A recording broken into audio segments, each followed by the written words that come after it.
What's up, everyone? Welcome to a new kind of video. Before I get into this, first of all, I want to say we'll be streaming at some point this weekend, so my Twitch is down below. You can go follow that. I'll post a video on YouTube when I actually decide to as well. Um, just a little disclaimer. Welcome to a new series. This is going to be a kind of podcast thing, and I'm going to try and get out on Wednesdays. Maybe not every Wednesday. Every 2 Wednesdays is more of a goal for that, depending on how good how many things come up during the week in the hockey world. And I actually should put another topic on here. I wrote down a large list of topics to discuss in this first episode of my new hockey podcast, which doesn't have a name yet. I'll come up with one by the time I post it. But I want to have one out on every Wednesday. The significance behind Wednesday is the Wednesday night rivalry game. And I will actually, I just figured this out, I'm going to predict the outcome of the Wednesday night rivalry game on NBC Sports Network this week. Who is it this week? Oh, look. While I start discussing my first set of topics. Alright. Here we go. So let's get into this. First topic. I'm going to go through, first of all, I'm going to do my team-related topics. And I have one for every team since it's the first time I've done one all year. And then I'm going to talk about a few players. And then I'm going to go over the All-Star team, so I should probably pull that up too. Not prepared at all, I'm sorry. Alright, here we go. The top team in the East, we're going to go East then West. The East is the New York Islanders, and the New York Islanders are leading the Eastern Conference in points, and they got it's all about their offense. Really, if you look at the stats, that's kind of okay. If you look at their stats, they're not a super great defensive team. The big offseason ads of Nick Leddy and Johnny Boychuk are their two top defensemen, and they're not really, anything too special as far as defensemen go. So that's another thing that I'm expecting a little bit of regression from them, but I think that this year they are going to be a playoff team. The seeding, I know in the East is I feel like the top 8 teams in the in the East now are going to be the same come playoff time. I do think the seeding is going to change though. Are the Islanders legit? I don't think so. Come playoff time, I think you're going to see a lot of first round upsets because there's going to be teams that aren't ready for it. And I think the Islanders are one of them. Coming into the next one is Tampa Bay, actually, another team that is having one of the best regular seasons maybe ever. They're just like goal scoring after goal scoring. You look at their top 10 players all have almost a point per game, and it's ridiculous. And there's the freaking, I'll talk about them later. There's the one line that's all 3 of them are top 3 in the NHL and plus minus. It's insane. But I think that they're the biggest kind of in the betting world, kind of like the mock game where they'll put the line so low that you have to take it, and then there ends up being an upset. I don't know the exact name of it in the gambling world, but that's the kind of thing I think is going to happen here. I would love to see a Tampa Bay Washington playoff series. As a fan of hockey, as a fan of Washington, and because so many of my friends are Tampa Bay fans, and I think Tampa Bay is just not ready for the playoffs. They're having a great regular season, but there's something about the team that just doesn't feel right as a playoff team, and it's probably something to do with lack of real veteran leadership outside of Valtteri Filppula and Ryan Callahan. Stamkos and Hedman are still really young, and Ben Bishop isn't really a super proven NHL player still at this point. Jason Garrison, Anton Strawman are those are the 4 people Callahan, Filppula, Strawman, and Garrison that I can think of that would be the best locker room guys. And I don't know how far that's going to take you in terms of that. So that's that. I don't think that they're going to be a good playoff team. I think they're a huge dud. I will probably pick against them in every playoff series unless something insane happens in the last few weeks of the season that makes me think otherwise. But I watch a lot of Tampa Bay games living in Tampa Bay, and you just have an itch to watch hockey, and they're on a lot. And there's something watching this team that tells you like this is not the kind of team that succeeds in the playoffs. Um, all right, moving on. The third best team is Detroit, and there's something super like these top three seeds. I can all find a huge flaw in. Well, I can find a huge flaw in all of them, but the top three seeds, especially in the Eastern Conference, Detroit has played such a ridiculous amount of overtimes. I don't think I put Pittsburgh on here. Detroit has played such a ridiculous amount of overtimes that it like I don't think that it's sustainable. If while they're losing just about as much as they win in overtime, if I remember the stats correctly. But the Red Wings play way too many overtimes, and that's gonna wear you down playing a lot of extra hockey. It's just um, not gonna like. I'm trying to think of the best way to phrase it. Long term, you're just really not gonna it's going to put so much more tear on your body, on your team, a lot of intensity. So I think that that's something to really watch out for here in the next coming weeks as the seeding kind of becomes more apparent in the run up to the playoffs. We are all like over halfway through the regular season.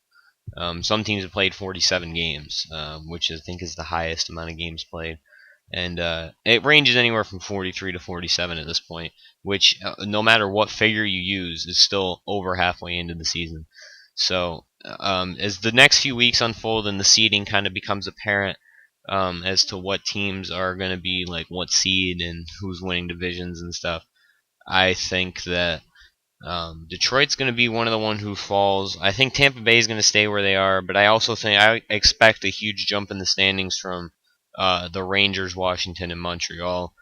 Well, not a huge jump, but I think like I feel like Montreal is going to end up at like 2, and Pittsburgh's going to end up at like 4, and the Rangers and Washington are going to move up a little bit, while the New York and Detroit kind of fall down because all these overtimes are going to catch up to Detroit. When you look at Detroit, they are only 6 full games over 500, but they've lost so much in overtime that it kind of compensates for them. Out of all the playoff teams right now, they have the most overtime losses in the East, and Washington's second. Actually, yeah, in the entire league. Washington and Winnipeg both have 8, but Detroit has 9. So that would be the most overtime losses in a team to make the playoffs. And I do think that's going to catch up to them. It might not, but I think it will. And you might see them maybe like a 6 or a 7 come to the end of the season. Um, Another team that's worked their. I'll get to them in a few minutes actually, because I pulled up the standings. And I skipped 2 teams on accident. Montreal. Montreal's having a good year. Again, not a lot of people producing a whole lot of points, and I think that the Parento-Briere trades kind of showing that it was a little pointless because their production's pretty similar. And Parento hasn't really boosted Montreal a whole lot. Like I kind of thought he would do a little bit more offensively than Briere. Briere's more of a two-way forward in the regular season, I like to think. Of him as more of kind of a good a good offensive forward who can hold it down defensively. Taranto's small and he's not a super great defensive player, so there's that to think about in that trade. But I think Montreal's poised to make a bigger jump toward the end of the season. They were super hot to start out the season, and they've been good since then, but not nearly like 7. They were like 7-1 to start out the year. So they still have a great record. 28-16 is a great record. That's overall, and I think that they're going to go probably up to the 2 seed. I have Tampa Bay, Montreal, and Pittsburgh as my end of the season top 3. But you got to think the difference in the East between 1 and 8 is 9 points. So even Boston can get the top seed if they theoretically go on a big run. And you think that compared to the West, in the West, the jump from 1 to 8 is 13 points. It's ridiculous. And then LA is the 9th seed, and they're only 1 point back of the 8th seed as it stands right now. And Montreal better hope that the Carey Price injury is not super severe and he is really day-to-day and it doesn't end up being a bigger thing. I don't know if he played in their last game. I don't believe he did anyway. So Pittsburgh now, I think that I didn't know what they were really going to do. They're always kind of a mystery team because they're going to have excellent regular seasons and their playoff status is kind of always. It doesn't seem like they're suffering from the loss of James Neal a whole lot. I think that the thing with James Neal was he was playing with Crosby, and or was he playing? No, he was playing with Malkin. Okay, either way, whether you're playing with Crosby or Malkin, a player of that caliber is going to boost your overall level of play. And I didn't think that. I thought once Hornqvist kind of went down, and you saw Crosby didn't have really good line mates, and then they were starting to put Malkin up there too. I was like, I don't think this team's really good. And then they traded for David Perrin, and he's been really good, point per game player, scored a lot of goals. He's like the perfect player with Crosby because he makes up for what Crosby doesn't do on defense, and also provides him with a competent winger, which I don't think really Pittsburgh has a whole lot of, due to the salary cap restraints of having all these elite high level players on their team. But I think that Perrin was a great trade for them, and it's worked out nicely thus far. We'll see how it turns out later. If his production can still stay this high, I don't know if it will, but he's a solid two-way forward.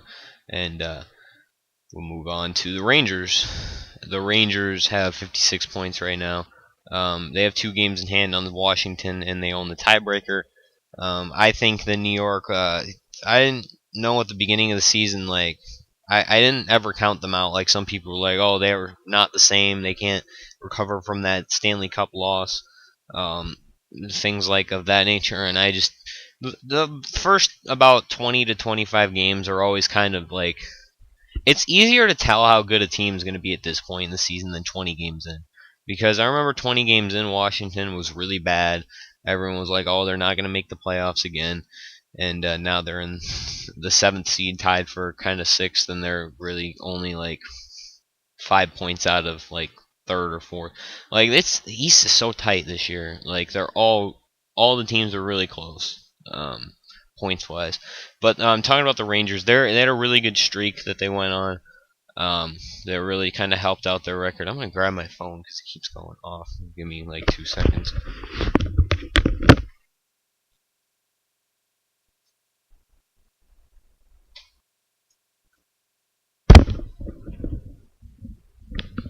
Okay, put it on vibrate.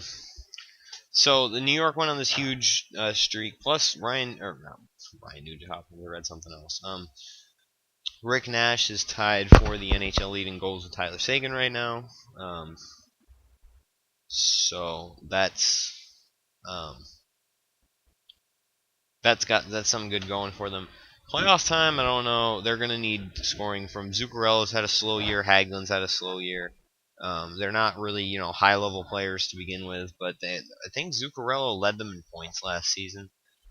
But I do think the biggest thing we're going to see this year is how actually beneficial the Martin St. Louis trade was, because I still think Tampa Bay really kind of robbed New York on that, because Ryan Callahan had more points either now currently or at one point this season had more points than St. Louis, and Tampa Bay got a first round pick out of it. I do believe they gave up a third or a second last year because they re-signed Callahan, which there was like a provision in like the trade or something that said that New York got a second round pick if they re-signed Callahan. Callahan's got 34 and St. Louis has 35. All right, so now St. Louis picked up his production a little. Before, Callahan had like 31 and St. Louis had like 28. Like, it was like that trade doesn't really make a whole lot of sense looking back. Although, you gotta look at Callahan playing with high level players, and Tampa Bay is obviously a far more talented team than New York when you look at the offensive talent. Anyway, but I'm gonna move on about New York. I've talked about them a little bit too much. Next is Washington, the biggest like 3-year transformation of any team, from a perennial playoff team to out of the playoffs 95% of the year, missing it at the end anyway. Back now they have a completely new identity, and this is like one of the most interesting things. They're still obviously a goal scoring, not dynamo anymore, but they're a solid goal scoring team. Um, But the really the big improvement this year is the defense, and if you look at their goal differential, they're fourth in the Eastern Conference. They've still given up a good amount of goals, and they haven't scored a whole lot of goals. That's probably why that is. But they have the fourth best goal differential in the conference. Their goal differential is better, or I'm sorry, they have the fifth. No, do you have the fifth? Look here. Their goal differential is pretty much better than I've ever remembered it being. Their defense is a lot better, and their offense has really picked it up lately. Although in the last few games, their defense hasn't really been that good. Actually, Washington's sixth, but they're ahead of Montreal, who's ahead of them in the standings. So they've got that going for them.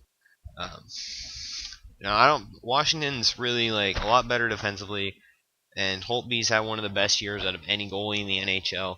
They got that going for them. I think they need, before they're a real contender, I believe they need more kind of depth, another scorer on their team. Although they might just need a two-way forward or something, or someone like Joel Ward, who had a big year last year, to pick up his production a little bit. He only has 25 points, although it's halfway through the season, so I guess you can kind of expect that from him. Or Troy Brower to pick up his production, randomly have a really good year. Yeah, I'm kind of going off the topic list a little bit. But I think Washington, before this 2 or 3 game losing streak that they're on, they were one of the best teams. I didn't feel like anyone was going to beat them for a few games in a row. But they lost 2. They were 8-0-2, I believe, or 7-1-2 before that. 2-game losing streak they were just on. So it was a while where no one was really beating them. So that's good. Next is Boston. This is such a strange they have a really odd case of luck not really going their way. Well, that and kind of a down year from Tuukka Rask. Boston really hasn't changed a whole lot. The only thing they lost was in the offseason really was Jerome Iginla and Johnny Boychuk. Those were only the 2 players they subtracted. And that didn't seem like it was going to make a whole lot of difference, but you look at the team now, and their goal differential is not nearly what it was last year.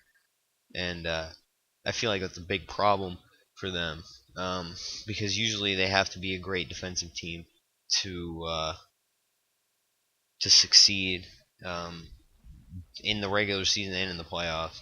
I don't think you're going to see quite the season out of Boston that we've been seeing the last couple of years. However, if they get matched up with Tampa Bay in the first round, which is a big possibility, if they get matched up with Tampa Bay, I think they're going to give Tampa Bay problems because Tampa Bay always sucks against Boston. Well, they don't really suck, but they don't do all that great against Boston. I'm going to do a quick rundown of the rest of the teams quick. Florida, they're on the right track. Not their year, but they're on the right track. You can see a lot of their young players doing pretty good for them. Aaron Ekblad's going to be a stud. He's going to be Rookie of the Year, probably. It's going to be him. He probably deserves it, but I feel like it's going to be Philip Forsberg in the end, who I'll talk about later. Toronto, I think they're too inconsistent to make the playoffs, and I don't think this coach is going to last. I think you're going to see big changes on the horizon in the offseason.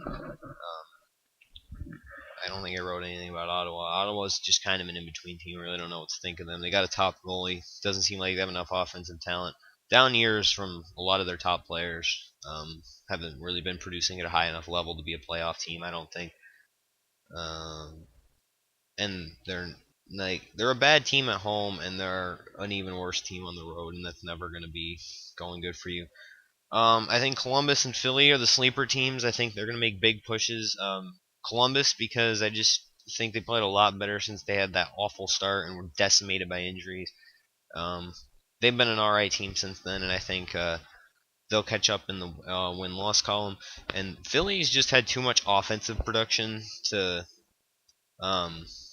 be this bad in a way. They've been an awful road team, and their record in shootouts is freaking terrible. It's they have a worse record than New Jersey has in shootouts. They're 2-6, or they're 1-5. New Jersey's 2-6. So I do think that Philly's just kind of had the wrong stroke of luck. Steve Mason's got good stats, but he doesn't have the wins. And I feel like at some point this season it's going to level out. Whether that means they're a playoff team or not, probably not. But I do think they'll make it at least back to 500 at some point down the line this season. They're too good of a team not to, and they have two of the top five scorers in the entire NHL, and they have actually maybe even two of the top three, and also they I forgot what I was gonna say. Um, but New Jersey and Carolina, I think they're too old to rebuild. There's too much invested in a lot of old players, like in New Jersey's case, Camilleri, Mike Salvador, or Bryce Salvador, excuse me. Um, Players of that nature who are kind of old. Martin Havlat, Ryan Clough as well, Yager. Like there's a lot of old players, so I think they're still gonna, you know, keep these players, but I don't think they're gonna really do a whole lot, and I think you're gonna see them in the bottom three. I feel like the standings now are going to be kind of relatively close to the standings at the end of the season. Um, in Carolina, just not enough production out of anyone. Justin Falks had a breakout year, as far as that goes, anyway, for him.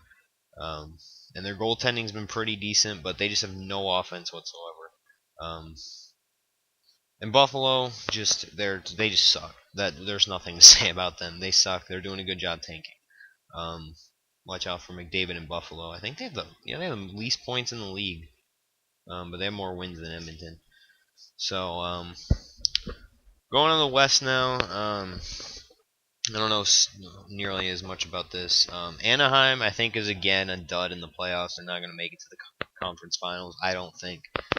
Anyway, Nashville, great bounce back year from them. I think they're a deadly playoff team, depending on who they match up with. St. Louis is my personal Western Conference favorite for the Stanley Cup Finals. Um, I think that they're catching fire at exactly the right time, and their top line is finally starting to catch up with the production that they were getting from that Lederer, Schwartz, Tarasenko line. Tarasenko's had a great year too, and I think that their team is too good offensively and defensively to not make it at least to the Western Conference Finals this year. I think that it's going to be them in LA. Or maybe even it'll be them and someone else. Two completely new teams in the Western Conference Finals. Could be them in Nashville. Who knows? Um, Chicago. I don't know if Chicago is really that good this year. They're doing really well in the standings as usual. But I don't see where a lot of I don't see what gives them the edge this year as opposed to last year. Last year it was just they could get scoring from everywhere, and their defense is really good. This year their defense is still really good, but they lost a lot of offensive firepower, I think. And I don't really know what it is. It's just not as much point production. They do have one of the best goal differentials in the West. The funny thing that you'll notice is teams 2 through 4 have the best goal differential, and the top team has the worst goal differential out of any of the current playoff teams besides San Jose, who actually has a negative goal differential. But they also have a losing record, so yeah, they have a lose. No, they don't have a losing record. They're one game above 500. But they have the top seed Anaheim has the worst goal differential out of any of the playoff teams besides San Jose in the West. Um, yeah, Chicago, I don't know if they're that good. Winnipeg, I think they're the top candidate for super regression, um, because I just think that they don't have a lot of talent to do very well in a sustainable kind of way, and I think that you're going to see a lot of fall off from them in Vancouver, I think. But the thing with Vancouver is they have a really good and well-proven veteran goalie, as opposed to Winnipeg, who's relying on Havlik, who's so up and down it's not even funny, and Hutchinson, who's just having a really good rookie year, and we don't know a whole lot about him past that. He's had a very solid showing in a very small sample, and yeah, Vancouver, another thing that I'm not quite sure of. San Jose's got a negative goal differential. That kind of scares me because if I'm a San Jose fan, that kind of scares me because that pretty much immediately says to me that at some point they're going to regress and fall out of either fall out of the playoff spot they currently occupy or just fall out of the playoffs altogether. Um, and that eighth seed is a big discussion between Calgary and LA. I think LA has just kind of been really disappointing up to this point in the season, but they have had an awful last 10 games. But there's at some point gonna pick it up. They're 2-8 lately, and they have an awful shootout record. but and their record on the road is also abysmal. But I think they're good enough for at least an 8 seed in a really bad first round. Um, a really bad team to face in the first round for one of those top 3, 4 seeds. Even I don't know what's going to happen with this 5, 6, 7 situation. I feel like there's a lot of regression in both the conferences to be had. Dallas, I think, is going to be the huge benefactor out of that. Dallas and Colorado, I think, are going to benefit the most out of the big, like the Winnipeg, Vancouver, San Jose. That I expect at least one, if not two, of those teams to fall out of the playoffs. I think Dallas and Colorado are going to take one, if not two, of those spots. And Calgary too. The whole like bottom part of the standing. I think the only locks for playoffs in my mind in the Western Conference are Chicago, because Coach Q is not going to let them fall out of the playoffs at this point. Um, St. Louis, Nashville, and Anaheim. I think those are the only locks for the playoffs, and I think the bottom 4 seeds are not safe at all. Um, and Dallas and Colorado are going to be the biggest two to gain out of that. Um, Minnesota, I think, is done at this point. I don't think they're getting enough out of their players. I think Mike Yeo is going to get fired. Um, Arizona, this is officially time to tank. Making the Dubnik trade probably actually made them worse, which is weird because you think anytime you get rid of Dubnik, your team just automatically improves. But they got a good. Wow, that's stupid. Um, and Mike Smith's going to help them tank because he's had an awful year. He really only has that one good year to his name to begin with. And Edmonton, I think that Edmonton needs to take a completely new approach to whatever the fuck it is they're doing over there, because it obviously is not working up to this point. And I don't think whoever they draft is really going to be happy about going to Edmonton. And I don't think he's really going to help them out, to be completely honest, either. So I'm going to talk about the players for a little bit, even though it's already running. Actually, I saved a lot of time by doing a quick rundown of the West. We'll talk about the players for a little bit. All right, so there's a few different categories that I kind of. Well, actually, there's only two. There's a couple categories, I guess, that I pointed out here that are going to kind of transition into each other because actually, I'm gonna do. You know what? I'm gonna do this first, and then I'll do my all-star kind of reactions after that. And I'll tell you why certain players didn't not getting in is kind of stupid. So the breakouts, obviously, you got Jacob Voracek, league leader in points. Tyler Sagan, second. Uh, Tyler Johnson in eighth. Tarasenko in ninth. So that's four of the top 10 having like their best seasons of their careers so far, and still being. Um, they're the top 10 in points, and they're still like extremely young. And then there's Ryan Johansson, who's also got the longest point streak in the NHL, active point streak in the NHL. Nikita Kucherov and Philip Forsberg. Now, I thought for about 15 games that Voracek did not have a serious chance of the Art Ross, but I think come at the end of the season, it's going to be down to those two, Voracek and Sagan, and then it's going to be Sidney Crosby in that other spot, I think, or Malkin, one of those two. But Crosby's been doing very well recently since Perrin came along, and I think that this is going to be the thing that kind of puts Crosby back in the autopilot. Before he had to kind of fight for his points because he wasn't really able to get them. Um, but I think it's going to be between Voracek, Sagan, and Crosby at the end of the year. And I think Sagan, I didn't think he did at the beginning of the year, and then like the last few games before, or a couple games ago when he started scoring again, he was on a kind of drought. I think that Sagan has a serious chance at the Maurice Richard this year, which is awesome because he's one of my favorite players since he was on Boston. But I think that he and Rick Nash and Stamkos and probably a couple others that I'm forgetting. Ovechkin going to be up there because he's been on a super huge goal scoring streak lately. It's ridiculous. He scored a goal like in like 10 of the last 15 games or something like that. That's just going off my memory. That's not an actual statistic that I was looking at or anything. Just from what I remember, that's it's got to be a good. It's a good amount of his last few games. He scored a goal and had at least a point in.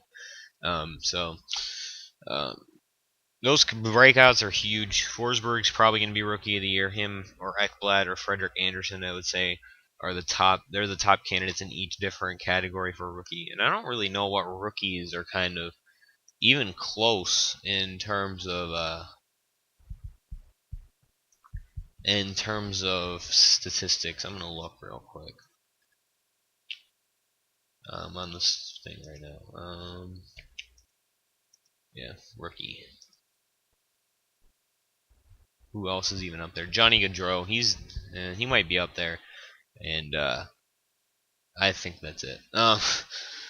It's gonna be between. It's pretty much gonna be Philip Forsberg, Johnny Gaudreau. I didn't realize Gaudreau had been doing that good, or it's either that or Forsberg hasn't been doing as good lately. But that's not this. That's not the point. Actually, Johnny Gaudreau is shooting 14%. That's really good. But yeah, I think that it's the Calder's going to come down to Forsberg, Gaudreau. Gaudreau, I guess, would also be kind of a breakout this year too. Um, Forsberg, Gaudreau. Who else was I thinking of? Frederick Anderson and Aaron Ekblad are going to be the top candidates for it. I was thinking at the beginning of the season Andre Burakovsky and Jiri Sekit, but they only have like 15 points in 35 games or something like that each. So I don't see that happening. And let's see what else. Goalies. No, there's not going to be any rookie goalies that are.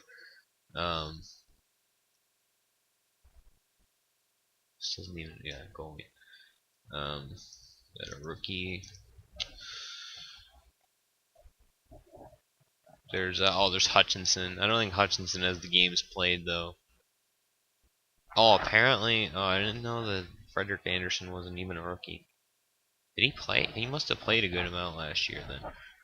Okay, so I guess it would be between Forsberg, Gaudreau, and Ekblad. I'd want to see Ekblad win because I'm super big into the defenseman winning awards, but whatever. The guy I want to win the Calder never actually wins the Calder. Or the person I think is going to have the best long-term career never wins the Calder. Like McKinnon won it last year, and I thought Tyler Johnson was going to be the better player.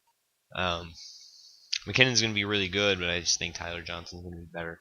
Um, Transitions me into the discussion for best line in the NHL. I was going to give this for most of the first part of the year to the New York Rangers, their top line of Derek Stepan, Rick Nash, and Martin St. Louis.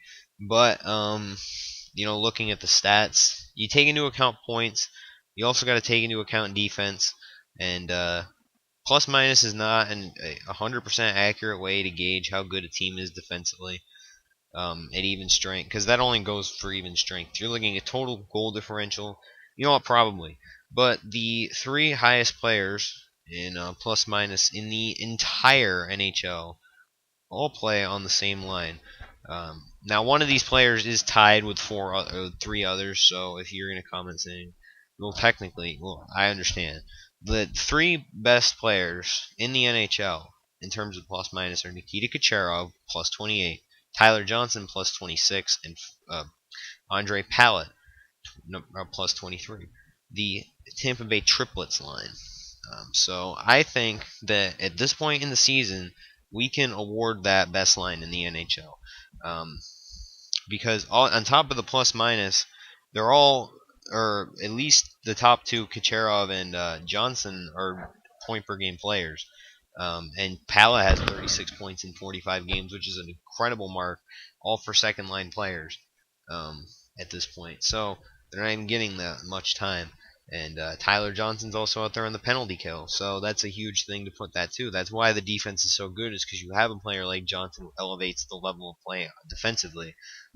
I think Tyler Johnson's going to be a Selke candidate. Maybe not this year, but at some point within the next 3 to 4 years, you're going to see him pop up in the conversation. I think he should be this year personally, but I think it should be between like him and obviously Taves and I don't know I don't really watch much Bergeron this year, so I wouldn't really know that. And then here's the stragglers. Now I'm gonna start this off with one that people are gonna be like, he's not straggling, he's almost point per game, and he's had a huge streak. You just said earlier, Alexander Ovechkin. Alexander Ovechkin's been straggling by his standards.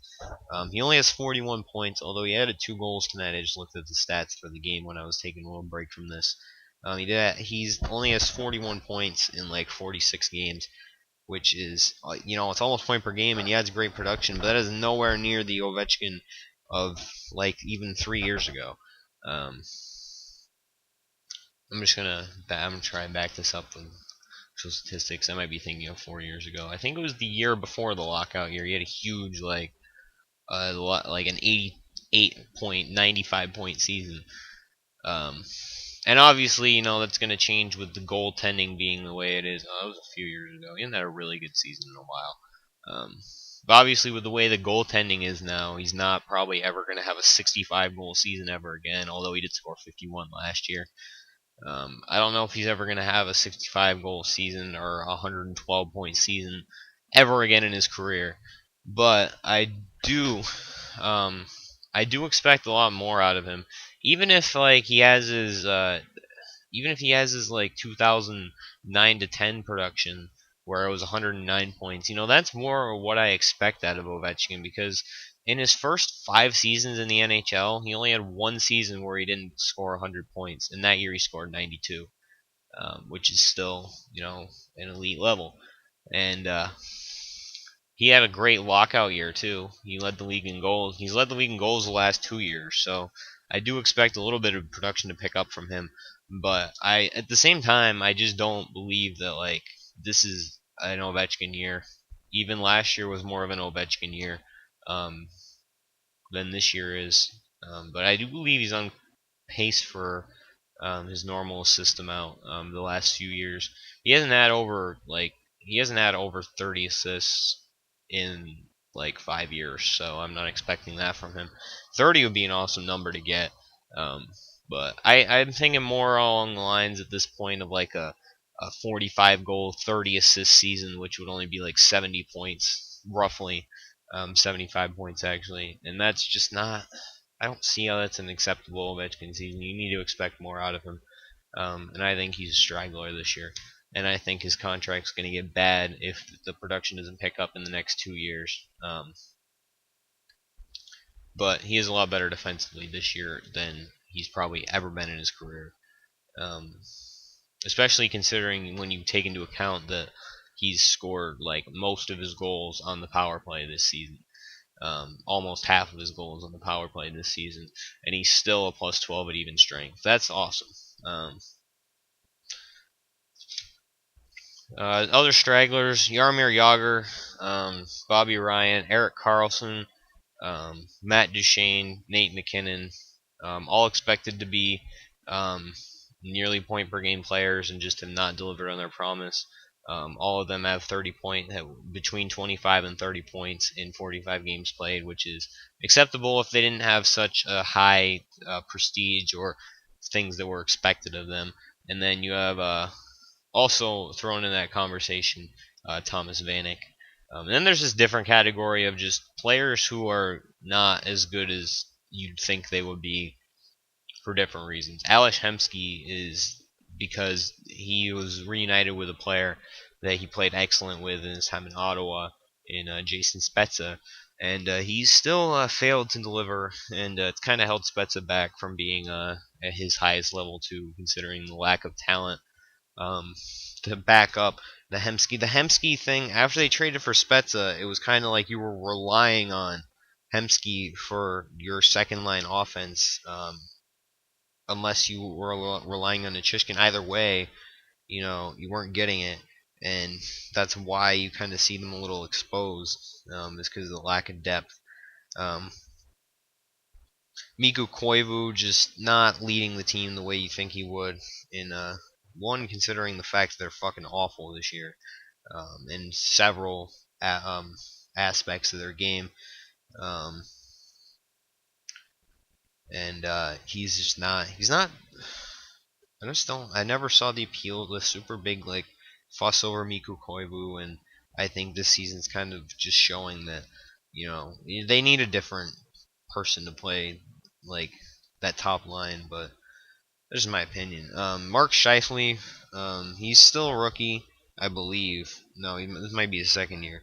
And this is the year everyone kind of expected him to make the jump. Every year, like he was expected to be one of the top players in the NHL.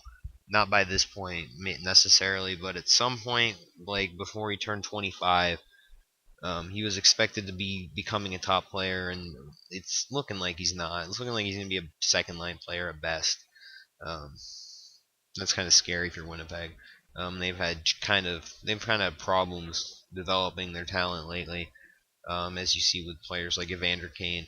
Um, their their player progression's not been super promising at all.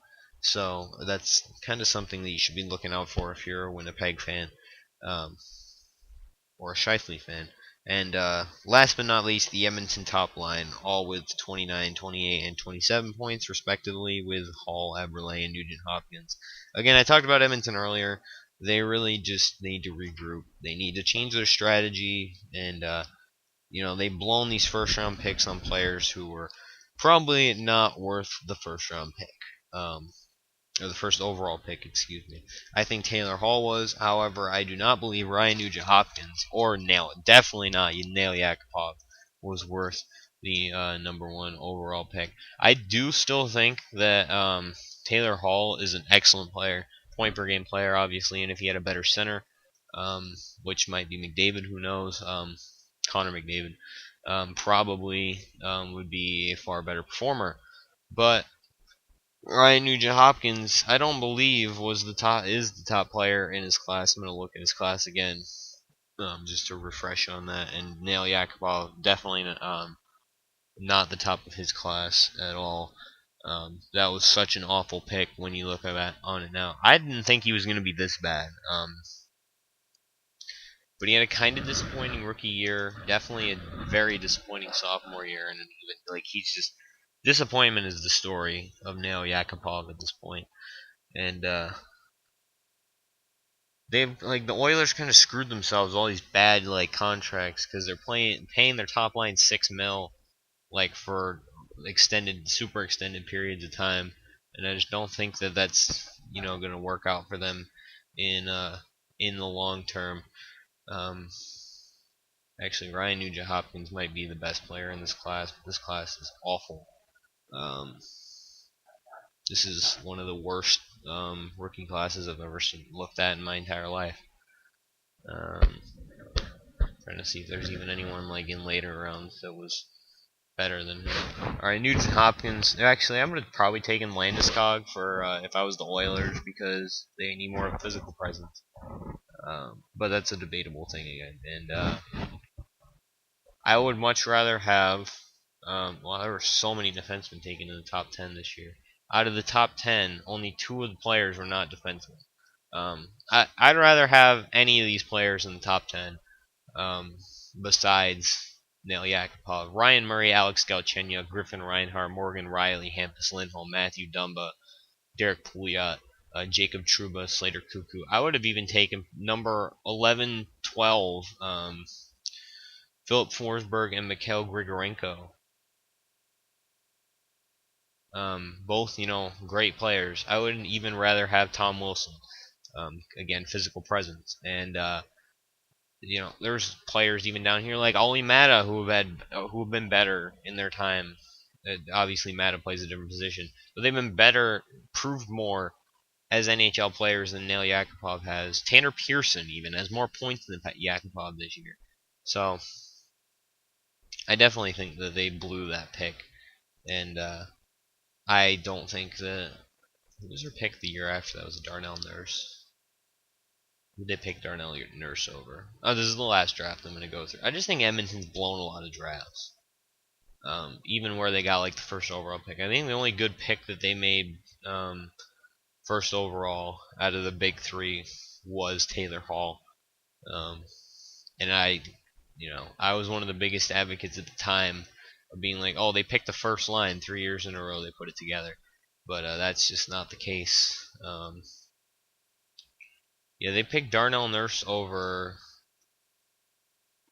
Valerie Nichushkin, Josh Morrissey, Anthony Mantha, all better prospects by far, and Andre Burakovsky was a pretty good prospect too. and Hunter Shinkarik. All players who were picked probably draft like mocked higher than and Zach Fucali, which they really need a goalie. So that you know, I just I think Edmonton's really just not a good team. Like there's not really anywhere else to go with that. So last couple things on my agenda. This is running really long now. It's going to be almost an hour. Next week's will not be nearly as long. It might not even be 10 minutes. Depends on what happens in the NHL. Not next week's, next installment. Um, so these are first of all, I think the stupid this first six is stupid as hell because one, five of them were on the Chicago Blackhawks, and two, Zemgus Girgensons had the most votes. So um, anyway, I'm gonna read the forwards first. Um, Ryan Getzlaff, I think he deserves. I'm just gonna say who I don't think deserves the All Star game. Claude Giroux, Patrice Bergeron, no. Jacob Voracek, Nick Foligno, Sidney Crosby, Ryan Johansson, Evgeny Malkin, Tyler Sagan, Vladimir Tarasenko, Ryan Nugent-Hopkins. Don't think he deserves it. Steven Stamkos, okay, valid. You could have picked a lot of other players on the Lightning, but this is like the MLB, everyone gets one kind of thing. Anze Kopitar, I do not believe. Okay, he's okay because he's good defensively too. He's a big frame. Tyler Johnson, absolutely. Patrick Elias, no. Phil Kessel, John Tavares, Radim Brabata, hell no. Um, Rick Nash, yeah, clearly. Ovechkin, Bobby Ryan. Out of those, I believe the three players who deserve to be in the All Star game the most over that are Nikita Kucherov, one of the Sedins, and Nicholas Backstrom. Um, did I scratch off anyone? Who did I say didn't deserve it? One, two, three. Okay. Um, Ekman Larson, no. Ryan Suter, that's again a questionable one. Mark Giordano, yeah. Shea Weber, yeah. Falk, yeah. Brent Burns, yeah. Eric Johnson, yeah. He's been playing really well lately. Drew Doughty, yeah. Shattenkirk, yeah. And Buffaglan, yeah. Goalies, I don't think Bobrovsky does, but I do understand the point of it's in Columbus, so yeah, you know what, whatever. Halak, Luongo, Marc-Andre Fleury, Carey Price. I have super problems with that. First of all, um, what's Tanner? Oh, okay, he was in the rookie thing. I was like, how's Tanner Pearson like in the All Star game? Um, I have a huge problem with this goaltender thing because there's like Rene obviously was the favorite for um, Rene was the favorite is the favorite for the Vezina Trophy in my mind still. Um, but I think so many like you got so many better goalies than Halak and who's the other one? Um, Halak, Bobrovsky, Luongo. Fleury and Price. You know what? Yeah, they're great, or they're not really great. They're good, very good players. Whatever. No problem with that whatsoever.